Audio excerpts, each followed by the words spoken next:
Hi, I'm here representing the Women's Health Task Force. My co-chair, Carolyn Jacobson, is on vacation right now. So I'm just coming here to report on a few things that we have been up to.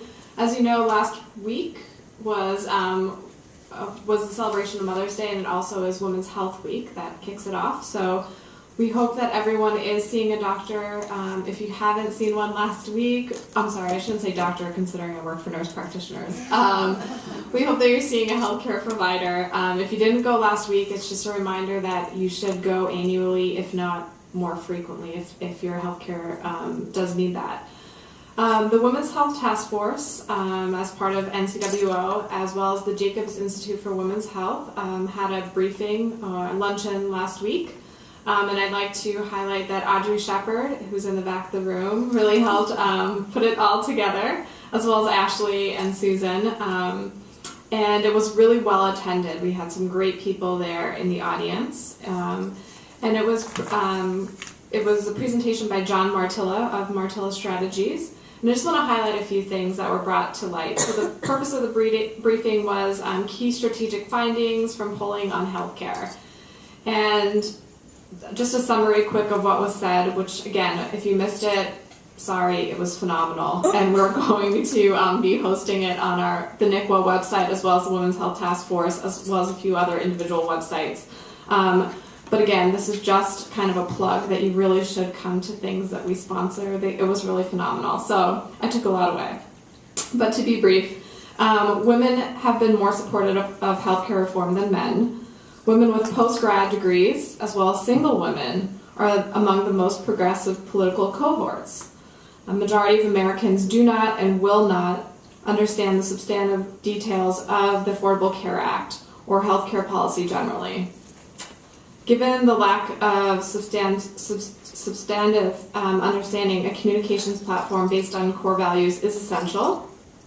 Americans are surprisingly happy with their current health care, health insurance coverage, prescription coverage, even their health care cost.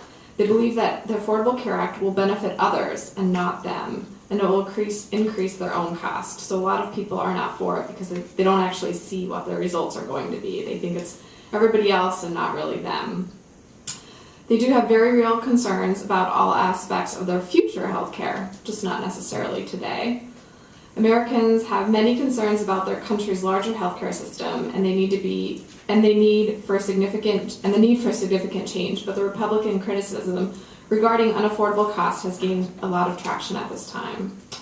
There's a sharp partisan ideological divide that has existed from the earliest moments of the Obama administration. Doctors and nurses are increasingly unhappy about the changes sweeping through our healthcare system. And these criticisms have preceded the passage of the Affordable Care Act. Nurses aren't as critical as the other physicians, but they still are a little bit on the edgy side.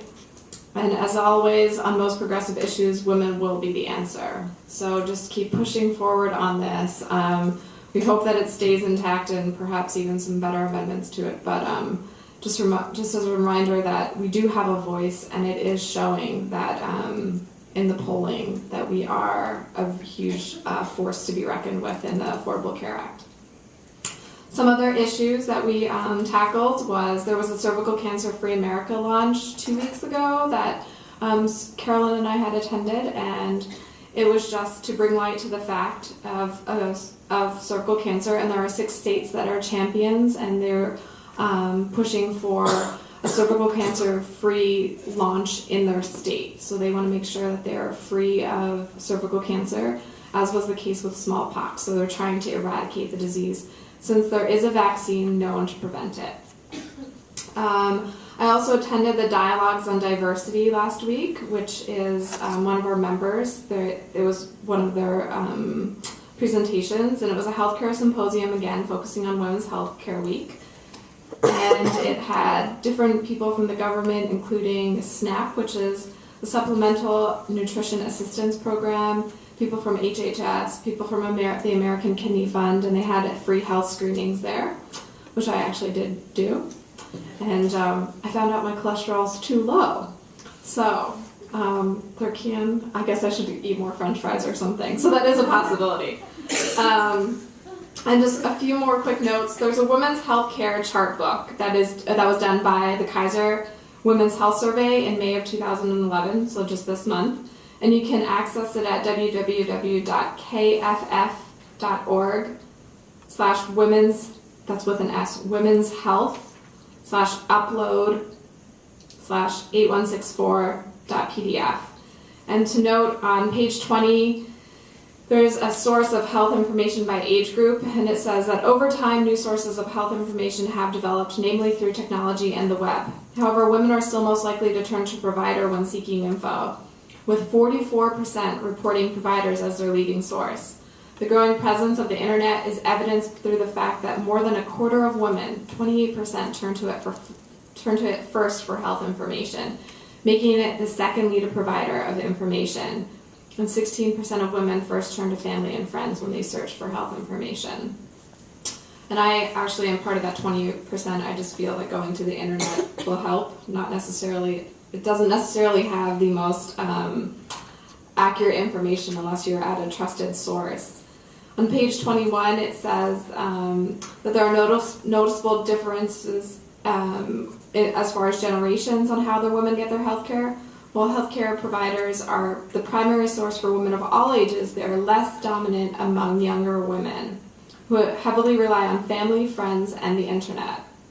The internet plays a great role for the women in their 30s and 40s, acting as a leading source for almost a third of women in these age groups. Older women, however, are most likely to seek information from a provider, yet even among women in their 50s and 60s, almost a quarter, 23%, turn to the internet first. So again, on that note, I will end, and I urge you again to see your healthcare provider. If you haven't, again, please go for your yearly checkup. It's really important and critical. Thank you.